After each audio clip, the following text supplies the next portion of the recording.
All right. Hi, everyone. Again, my name is Bethany Orozco. I'm with the EnCorps STEM Teachers Program.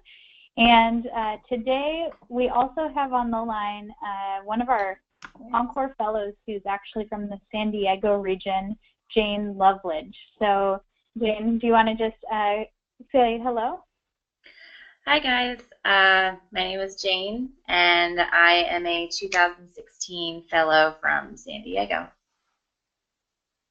Awesome. We also have on the line with us, I'm just going to unmute Roger, who is our Sacramento Program and Recruitment Director. Do you want to say hi, Roger? Yes, hi Bethany and hi Jane. Thank you so much for joining us today. Great. Thanks for being with us as well, Roger. And thanks to everyone who's here. So we are going to get started with the EnCorps 101 webinar. And currently all attendees are muted. So throughout the presentation, feel free to ask questions via the question box. And as I mentioned, I am recording this webinar and I will email everyone the link after the webinar is over. And if you are asking a question via the question box, I'll also go ahead and just unmute you after I've answered your question to see if you have any follow-up questions. So the presentation today will probably be about 30 to 45 minutes, and then Jane and I and Roger will answer any remaining questions that you have. So I'm going to actually take my video off so you can just see the slides very well. So I'll go ahead and do that now. And so quick agenda for our time this afternoon. We are going to do some introductions. We'll talk about the current state of STEM education, EnCorps' mission and impact, what our application and selection looks like, and details about our fellowship and beyond, and then hopefully answer all the questions that you have. So you'll see here on the screen myself along with my colleagues in the EnCorps team. And each of our regional directors is listed here, as well as our Director of Fellow Engagement. So if you have questions that are specific to your region, I am the point person for Southern California, and then you'll see David and Roger here for the San Francisco Bay Area and the greater Sacramento region. So feel free to take down their contact information and get in touch with any of us after the webinar. So, So I want to actually just tell you a little bit about myself quickly, and then I'll ask Jane to tell us a little bit about herself as well. So my background is in teaching, and I actually came from math and science teaching at the high school level. I got involved in education after spending some time actually tutoring and volunteering in a public school in Minneapolis, Minnesota, where I was working with elementary school kids in math after school. And I realized that the students I was working with were incredibly far behind when it came to their math skills.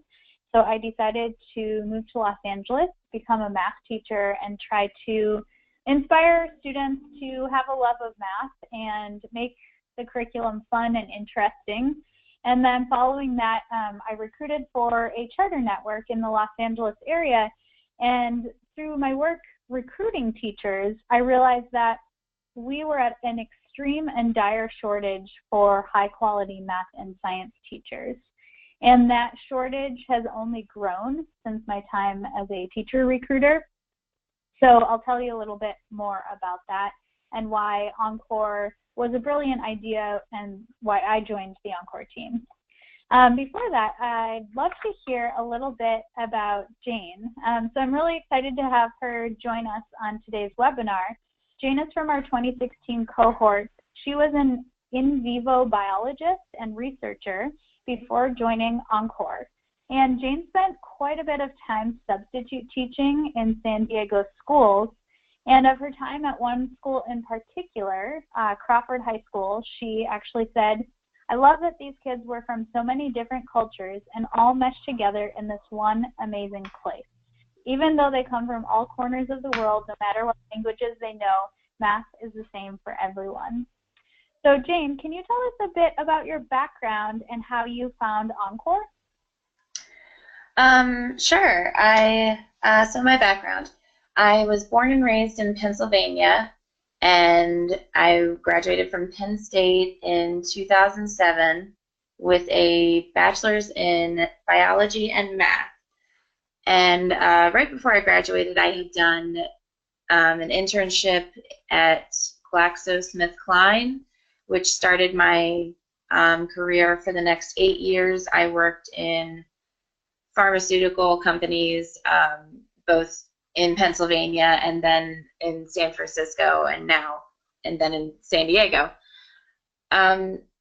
So after a few years, I was mostly in vivo work, also in vitro, but I realized that if I wanted to progress any farther, I would have to go back and get a master's, and I just wasn't as passionate about the work as I had been before. So I knew I needed to take another path, and I started substitute teaching. And at first it was just meant to hold me over while I, figured out my next step.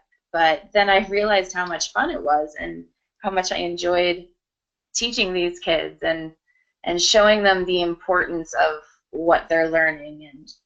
And so I was really kind of on the edge, and I needed something to convince me that this was the right step to take, because it was, kind of a complete divergence from what I was doing before. So I wanted to be sure, and in my research looking into, is this a good idea for me, I found EnCorps.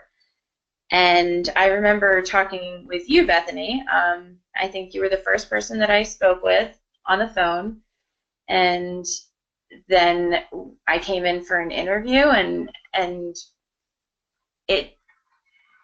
it just was a perfect fit, and it was exactly what I needed to, it's the exact support I needed to convince me that this was the thing that I was supposed to go back and do.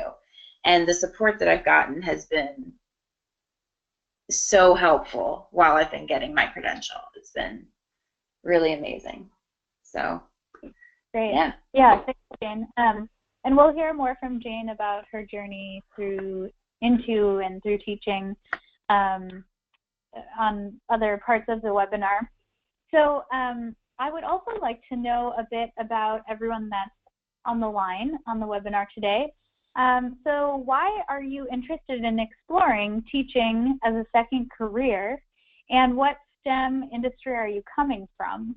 So if you'll just take about 30 seconds to type into the question box or the comment box, we would love to just hear a little bit about you, and I'll read out a couple of our responses that we get. So tell us about yourself. I'll give you a minute.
All right, so while those are filtering in, I'll just I'll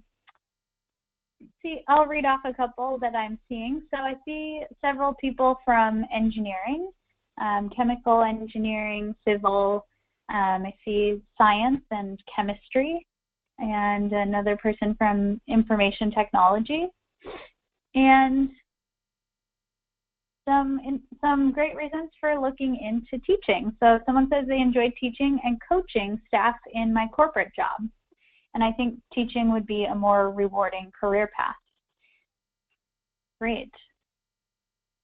Another person volunteered at a local high school, interested in mentoring and teaching. Wonderful. Okay, great. So that's often the case that we see with candidates to our program, that you've had some exposure to working with students and truly enjoyed it. And maybe you're interested or just thinking that teaching could be an incredibly rewarding career, that you'd like to work with students and sort of have that engagement and people-to-people time. And there are many reasons to, look into a career in teaching. So thanks for sharing, and thank you also for being on the webinar today. And so let's talk about why we are here and why EnCorps exists. We believe that all students should have access to a great STEM education, teacher, and opportunities. And unfortunately, that's not currently true. STEM education in the U.S. is lacking, especially for minority and low-income students. In the most recent results from the California Assessment of Student Performance and Progress, also known as the Smarter Balanced Assessment, only 37% of students in California met or exceeded the math standards, and it's worse when we look at the data by ethnicity.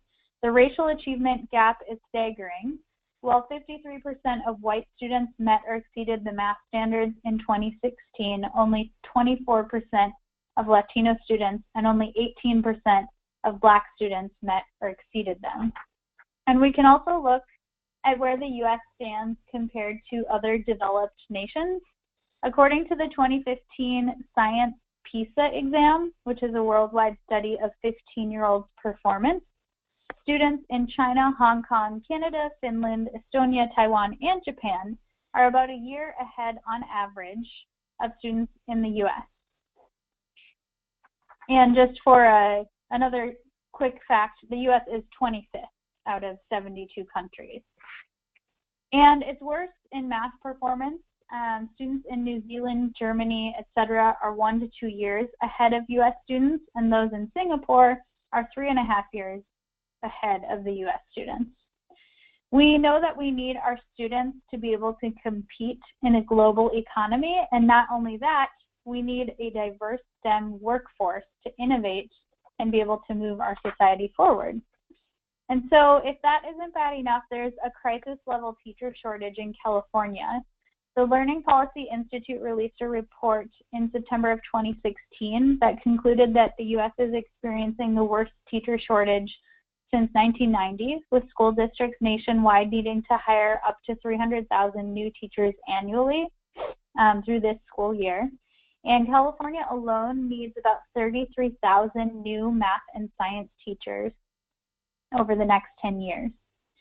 So we know that there's a teacher shortage in California, that it's worse for the STEM subjects, and it's even worse and affecting our highest need and lowest income schools. And these are the schools that EnCorps works with specifically. But it's promising that we know that we can make a difference in the lives of students who need it most. Teachers are the most important school-based factor in student achievement, research shows. And encountering an above-average teacher for 5 years in a row could actually overcome the achievement gap. And a teacher who performs 1 standard deviation above the mean effectiveness in a class of 20 students can annually produce marginal gains of over $400,000 in present value of student future earnings. So this is why we're working to find STEM professionals who can bring real-life world experience, expert content knowledge, and access to opportunity to our highest needs schools. And you could be that teacher. So this is where you come in. You have STEM expertise, and hopefully you're on this webinar because you want to get involved in public education in high needs schools. And you can really make a difference with EnCorps. Students need to learn from experts in the field who can answer the question of relevance, and students need role models who have real industry experience that can connect schoolwork with the real world and real careers. So I want to toss it back to you, Jane. Can you speak about your experience substitute teaching at both Crawford High School as well as the other San Diego Unified Schools, and how you sparked the interest of the students that you worked with. Sure. So at Crawford, when you're trying to get the students interested in what you're saying, they really don't. They need a reason to invest in what you're talking about, and the way that you do that is to build the relationship that you have with them. So when I'm dealing with students, I think it's really important to be very honest with them and respectful. And there's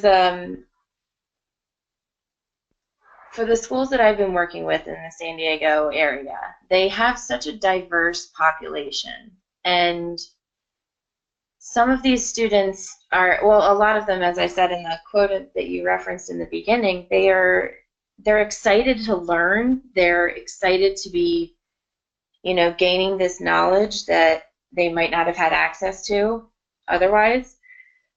So they're ready to learn. It's just a matter of getting them interested in it. And there's a really fine line that you can walk with being an explanatory and a guiding kind of teacher without really being talking down to students and making them feel like they are as young as they are. So I treat all my students, I work with middle school right now as a student teacher, and I treat them as if they're high schoolers.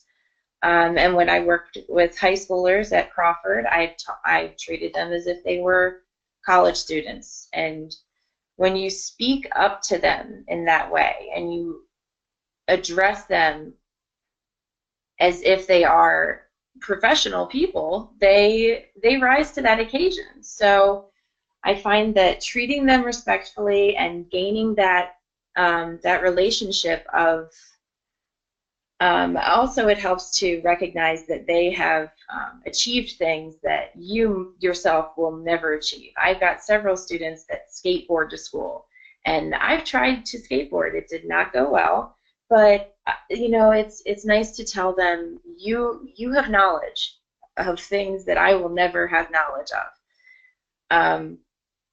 So just being a good motivator to them, and talking up to them and treating them as if they are professionals in this environment, I think has a lot to do with it. But also they want math to relate to things that they're interested in, like sports and the reasoning skills that you gain when you're thinking critically with math.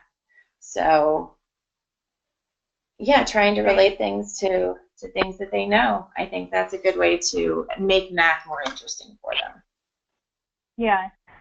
I was asked by a fellow recently if there was one piece of advice I could give to a first-year teacher from my experience teaching, and I said it would be building relationships, as you kind of mentioned. Mm-hmm. That's sort of the foundation, even before content. Building relationships with students and having these strong relationships that last even longer than the 1 year that they're in your classroom. So, especially when you're first year, because no one has experienced your teaching yet, unless you've substituted there frequently. So, you've got to really build that and show them who you are, so they can care about what you're saying. Yeah, great advice, Jane, and some good stories from your time substitute and in your student teaching. So, as you've probably gathered from today's webinar so far, EnCorps' mission really is to empower people like yourselves, STEM professionals, to transform public education. We're now in our 10th year of public service, and we're the only nonprofit in California or the nation that does this type of work. And the fellowship is a long-term solution to the enduring STEM achievement and literacy gaps that disproportionately limit low-income and minority student opportunities. And we believe that STEM industry leaders bring technical skills, leadership, real-world expertise to public schools and are able to deliver an authentic and rigorous STEM education to the students who need it most. So we believe we're tapping into a resource that no one else is tapping into. Jane, with your background in biology and research, how have you used that experience specifically in working with students? So when I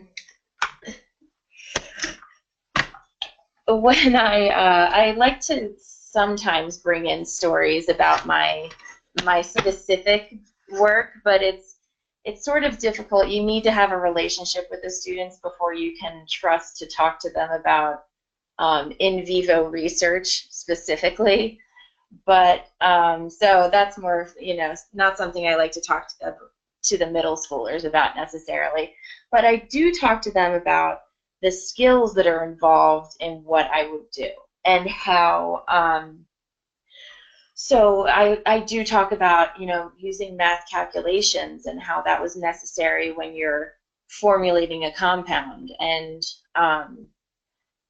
then I would also talk about how being interested in math and applying myself at, for those college level, getting my, my minor in math, I gained problem-solving skills. I gained a lot of logical reasoning skills that helped me a lot with organization and just being, a person that was known to find solutions to situations because I just thought about it critically and logically. And so I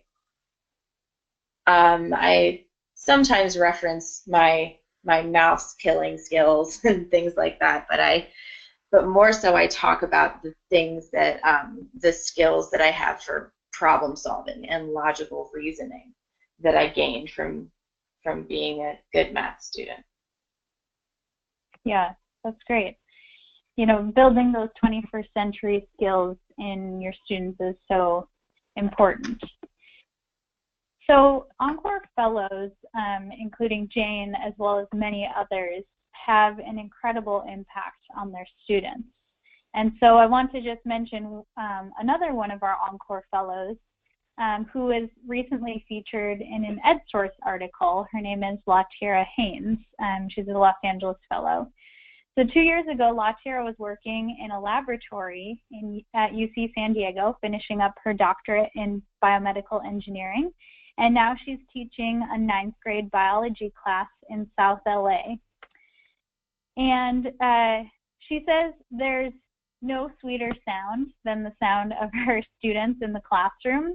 So just a quick quote from her. She says, "These students are here. They want to be here. I want to be here."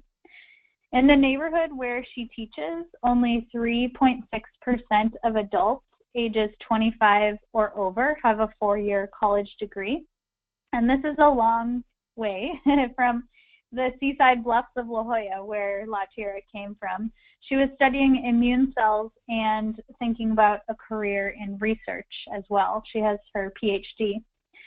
But LaTierra has said that the high school she teaches at, it's called Daimali High School, is a perfect fit for her, and teaching high school is a far more rewarding career than working in a lab.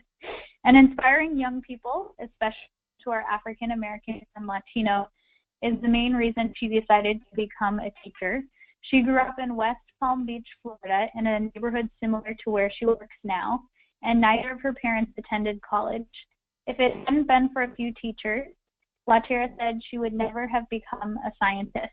And now she found her calling as a high school science teacher, and she was named LAUSD's Rookie of the Year last year. So her principal, whose name is Simone Charles, says about LaTierra, she's the reason that kids are here. People think of athletes as role models, and here we have an African-American woman scientist as a role model. She shows what can be accomplished by people who look like her. So not only Latira and Jane, but hundreds of our fellows have affected students across California. And that's over 60,000 students in high-need schools since 2007. Over 92% of our school partners report increases in student excitement and achievement when working with an EnCorps Fellow. And over 82% of the students themselves say that they have a better understanding of the importance of STEM when working with a fellow. And additionally, EnCorps Fellows stay in teaching. Since 2007, 85% of our fellows are still teaching, compared to about 50% that leave the profession in California after about 5 years. And we believe that our support, professional development, and preparation contribute to this incredible rate of retention. And we're also proud to say that our fellows bring diversity to the classroom. 46% are teachers of color compared to a national average of about 18% in the teaching field. So let's get into some of the details about the EnCorps program and our application and selection process. Qualified applicants for the EnCorps Fellowship must currently live in an area where we serve. We work in 5 different regions of California and have at least 3 or more years of work or research experience as a STEM industry professional. You need to be fully eligible to work in the U.S., hold an undergraduate degree with a 2.5 GPA or higher, and not currently hold a California single subject teaching credential. These are what we call our baseline eligibility criteria, and if you meet these, you will fill out an online application with background information and respond to 2 short answer questions. And previous coursework or experience in education is not expected or necessary. You can find out more about these criteria on our website. So after submitting an online application, qualified applicants will be invited to an in-person interview day where you will meet EnCorps staff, learn about our programs, and if we feel you're a great candidate for the EnCorps Fellowship, you'll be invited to join EnCorps and receive a commitment letter and instructions for completing a background check. EnCorps is a selective program, and over the last 3 years, we've accepted just over 18% of applicants that apply to our fellowship. So EnCorps Fellows come from a diverse range of STEM industries, but share a core commitment to public service and teaching in high-need schools. And the EnCorps STEM Teaching Fellowship might be right for you if you jump at the opportunity to collaborate, you're flexible, if you embrace new challenges and also have a strong work ethic, you're detail-oriented and highly organized, and you have an unwavering belief that all students can achieve regardless of their background or circumstances. So when you become an EnCorps Fellow, you'll explore your role in public education, and we've laid out a clear pathway that allows you to get in front of students right away so that you can gain experience as a tutor or guest teacher in what we call pre-service, and explore if teaching is the career pathway for you. From there, fellows will decide to become credentialed teachers or potentially stay involved at a lower commitment level as a STEM expert tutor. And EnCorps supports several routes for credentialing, and we'll talk about what a few of those look like. So these are just 3 examples of the ways that we work with our fellows to individualize a pathway through credentialing and into full-time teaching. In the green, you'll see what we would call an accelerated or fast-track pathway into the classroom. So on the top, a career and technical education, or CTE credential. And these credentials are subject areas like engineering, manufacturing, biomedical science, and information technology. So one example is a fellow named Miguel who entered our program, interviewed in the fall, and then did his guest teaching and earned a CTE credential online in about 4 months in the spring. Over the summer, he was spending his time in professional development, and in the fall, he was hired as a full-time engineering teacher. So that was a pretty quick route into the classroom. Another example, but with a single subject credential in the bottom left, is a fellow who interviewed in the fall and did their guest teaching for 2 to 5 hours a week in the spring from about January through May, and at the same time got started on a single subject credential in math. And so single subject credentials are the core subjects like math, chemistry, physics, and biology. Over the summer, they were engaging in single subject credential coursework as well as student teaching at a summer school. And in the fall, they were hired as a full-time teacher teaching math. And then lastly, one example of a traditional or residency pathway with a single subject credential would be to guest teach in the spring, do some preparation over the summer, and then spend a full school year, both fall and spring, completing a single subject credential, either in a residency where you are co-teaching with a mentor teacher, or taking coursework and then student teaching in the spring, and then full-time teaching the following fall. So taking a bit of a slower pathway into the classroom. So the fellowship is a rigorous on-ramp and exploration of a teaching career, and we offer you the field experience, knowledge, and connections to make sure that you thrive as a teacher. First of all, we want our fellows to explore their role in public education by getting in front of students right away. You'll volunteer in what we call pre-service, tutoring, or guest teaching. As a tutor, you'll work with students one-on-one or in small groups on math, science, engineering, or technology, and this can happen before school, at lunch, after school, and sometimes on the weekend as well. As a guest teacher, you will observe, shadow, and eventually teach your own lessons with an experienced host teacher as your mentor. And our host teachers are carefully vetted and selected and have 3 or more years of teaching experience under their belt typically. Pre-service placements can become potential future employment opportunities because our fellows network with our host school, and administrators are often impressed with the EnCorps Fellow they're working with. And along with your experience tutoring or guest teaching in schools, you'll work with an experienced mentor teacher and be supported all along the way by your EnCorps program director. So as a former math and science teacher, and I can speak for our other program directors, we'll share our experiences with you, not only as a teacher, but with credentialing and navigating the world of education. EnCorps also provides credentialing resources, research, and CSET study materials. We have personal relationships with credentialing institutions, and we can also provide discounts to select programs. And EnCorps offers professional development through our 3 in-person events each year, our Summer Residential Institute and Fall and Spring Institutes, professional learning communities that meet throughout the year, online webinars, and print resources such as our tutoring and guest teaching handbooks. And our in-person sessions are practical and interactive work sessions that build teaching skills such as classroom management. We talk about adolescent psychology, behavior and instructional strategies, as well as project-based learning and the math and science standards. On top of all this, you'll have a cohort of peers with which to share the experience. And EnCorps Fellows share their experiences as STEM industry professionals and career-changing teachers.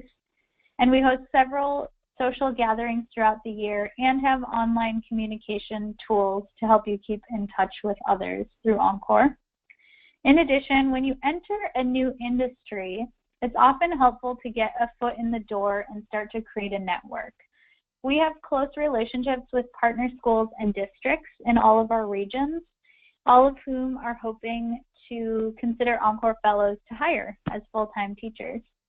Our partners have seen EnCorps Fellows in action, and they recognize the unique leadership and skills our fellows bring to the school site and classroom. So Jane, could you tell us just a little bit about your experience and pathway through the EnCorps program, maybe a bit about your experiences at any of the institutes or your networking? Oh, sure. So for EnCorps, I've gone to all of the fall, spring, and summer institutes since I've joined, and it's just a great place to get professional development that's independent of what the district will provide. I feel like when you go to the professional development with all the same teachers that you work with, you're kind of not gaining any new perspectives, whereas when I work with EnCorps, I'm hearing from people that are from LA and people that are from San Francisco or Sacramento, and hearing what they're doing and how their classrooms work. So it's been really helpful to network with teachers that aren't right next door to my classroom. I have also gotten a lot of support in terms of, you know, everything that's had to do with my credential. Preparing for my CSET examinations, and then I was able to help people that were taking their CSETs after that. I had advice for them. But also, you know, navigating through my credential program and talking with them about which students I'm getting involved with and which classrooms I'm in. Also, I was very fortunate to receive a scholarship from EnCorps towards my credential program, so that was really amazing and very helpful. So it's just been a great resource for me to improve my skills specifically as a California STEM teacher and to broaden my perspective as a STEM California teacher. Yeah, that's great. I know, Jane, you've also built some pretty close friendships with some of the fellows as well. Yeah, I definitely have. There's people that were from my cohort that I actually went to my interview at SDSU before I was accepted into their credential program, and they interview you with a panel of four professors and about 5 or 6 prospective students. And someone a few seats down from me mentioned they got to speak before me, and they said something about being involved with EnCorps, and I poked my head over and I said, I'm involved with EnCorps, and so that's my friend Justin, and you know, it was just nice to start building that network right there, but then also to meet new people at the institutes at summer especially, and you know, get good friends from all corners of California. Yeah, that's great.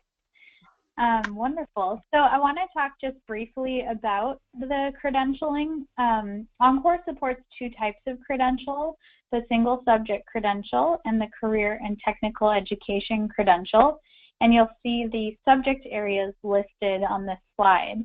And so I mentioned these and the different pathways that you can take.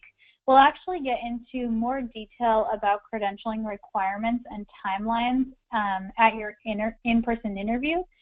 Should you reach that stage.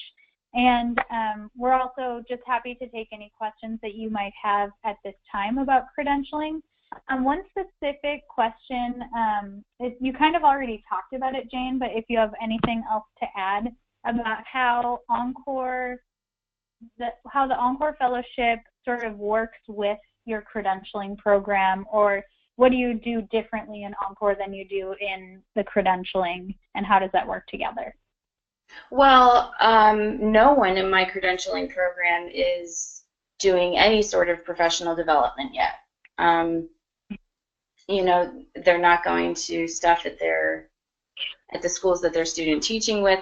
So I was already, ahead of the game by having that substitute teaching experience. But by having EnCorps involved while I'm doing my credential, I'm just, this isn't just tooting my own horn. I've been told this by my professors, by my supervisor who comes to see me in class, by my guide teachers. They they're like, you're going above and beyond. You're already at this level of thinking, not just how does this math get taught, but what is the best way to teach these specific students. They're just amazed that I'm thinking these extra levels, that while I'm still just student teaching and I haven't actually had any full-time teaching experience. And it all is from how I've been exposed to these ideas with EnCorps, and how they've brought, how I've learned about, what was it? Oh, now I'm going to totally blank on things, but growth mindset and fixed mindset and things like that, but then even more so like specific science and math skills. Mm-hmm. So.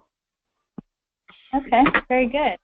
And I also just want to mention, so Jane is going through basically what we would call a traditional credentialing program. So she's taking coursework right now, and well, I think you're student teaching right now, so took coursework and then did some student teaching. So that's just one of the pathways that you can take to get your credential. So a couple last things that we want to mention. This is a quick map of where we do our work. EnCorps partners with schools and districts in the regions we serve. Our partners are carefully vetted through a selection and rating process so that our fellows can expect a welcoming and supportive environment. And it's impossible to provide all the schools we work with on one slide, but here are just a few examples. And you can trust that we have partners spread geographically as well as by grade level and various subjects in each of the regions that we serve. And our regional directors will give you a more complete list at an in-person interview as well. So when you become an EnCorps Fellow, you are committing to exploring your role in public education. And our expectation is that you would first attend an orientation in December or June, and then serve as a pre-service tutor or guest teacher for 1 to 2 semesters, which is about 2 to 5 hours per week. Pre-service can be completed while working in industry and working full-time by volunteering before or after school or possibly on the weekends. And we want you to attend our 3 in-person professional development events and take advantage of our other opportunities. Once fellows become credentialed teachers, they're hired at traditional districts and charter schools. We ask fellows to commit to teaching at least 3 years in a high-needs school as part of your commitment to EnCorps. And we understand that not everyone that begins our program will decide to become a full-time teacher. If you decide to take the STEM expert tutoring route and not get credentialed, then we'll ask you to volunteer for an additional year with us. And EnCorps Fellows, as I've mentioned before, become highly effective teachers. Just this year, several EnCorps Fellows were recognized with local and national awards. Genevieve, who is a former biomedical scientist and scientific journalist, received an award from the National Science Teachers Association. She actually teaches chemistry at Eastlake High School. And Bob Caprilis, a former project manager in information technology, was recognized as Fremont Unified's Teacher of the Year. He teaches math and engineering and design at Fremont High School. And we're proud of the work that our fellows are doing every day, dedicating their lives to inspiring the next generation. So I encourage you to consider teaching as your next career. And I just maybe want to hear one more time, Jane, do you have any final thoughts or words of advice as others consider this pathway? I jotted down just a few things I wanted to say real quick. When you're getting experience for this, I think it's important to, if you're able, spend some time substitute teaching to build your classroom management skills. But also the tutoring, if that's the route, it's so good to work with the same group of students over and over again to gain that relationship and practice those skills of connecting with students. So you know, the tutoring and everything is just as important as the student teaching. Also, substitute teaching can be used to find a good fit for you if you're, you know, if you're unsure of which school you would like to work with. It's a good way to test things out. And then the last thing was that as a teacher, it's really important to, you know, model for your students what you want them to do, which is to always be open to learning new things and trying things differently. And so I think as a teacher, it's very important to not just stay stagnant. You've got to show students that you have a growth mindset, even, you know, for being a grown-up. You can still learn things. Awesome. Great. So if you have not already, I encourage you to complete our online application by our mid-year deadline, which is coming up in about a week and a half on November 20th.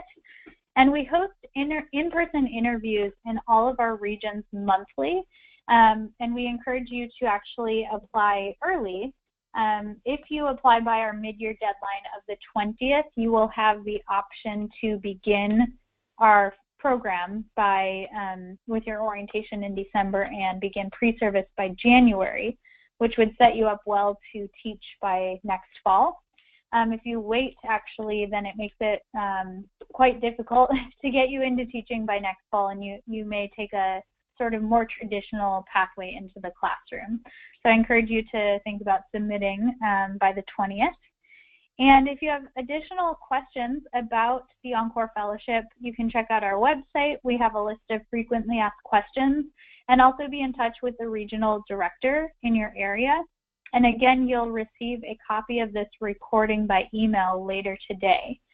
So now's the time that we're going to answer any remaining questions that you have. And if you have any specifically for Jane, would you go ahead and let me know right away? So I can ask Jane to answer any questions. So you can go ahead and type those into the question box right now. I actually don't see any questions except for the ones we've already answered, but we'll stay on the line for a couple more minutes just to see if there are any other questions. I also wanted to mention, I just wanted to apologize if I had any sentence fragments or anything in there. I'm working on my EdTPA right now, which is the final assessment of your credential program before you become a full-time teacher. And I've just been working on a little bit of sleep, and so my brain is a little fried. So I appreciate, you know, some leniency in that. So thank you, guys. Great. While we wait to see if there's any remaining questions, I just want to have Roger, our Sacramento program director, also say a couple things. Roger, go ahead. Oh, Bethany, can you hear me okay, Bethany? Yeah, we can. Great, very good. I just wanted to share a couple of things with you in the Sacramento region. We have a very diverse group of fellows here. We have people in their late 20s. We have a fellow that is 72. We have a number in their 60s. And we have all fields, physics, chemistry, biology, mathematics, all fields represented. And I think the major advantage, if you have a strong STEM background, you have a passion becoming a teacher, as Bethany alluded to in the presentation, we, in terms of Bethany, myself, David in the Bay Area, we are kind of experts a little bit in navigating through this very complex road to become a California credentialed teacher. And I always tell my fellows, can you do this on your own? Yes. Okay. Is it going to be much more difficult and cumbersome to go through? Yes. So in terms of resources and expertise on the testing, the CBEST and the CSETs, the availability of teacher credential programs in the area, and as Bethany said, there's a variety of ones. And we have special relationships and discounts with many of them to go through with that. And also the fellowship. Tonight, for example, in Sacramento, 8 of our fellows will be getting together in a professional learning circle. So it's kind of a social educational event so that we can kind of share the fellowship together to go through. So as Jane kind of alluded to, the fellowship that we have through the webinars and the events also kind of bonds you a little bit in with the organization to go through. And finally,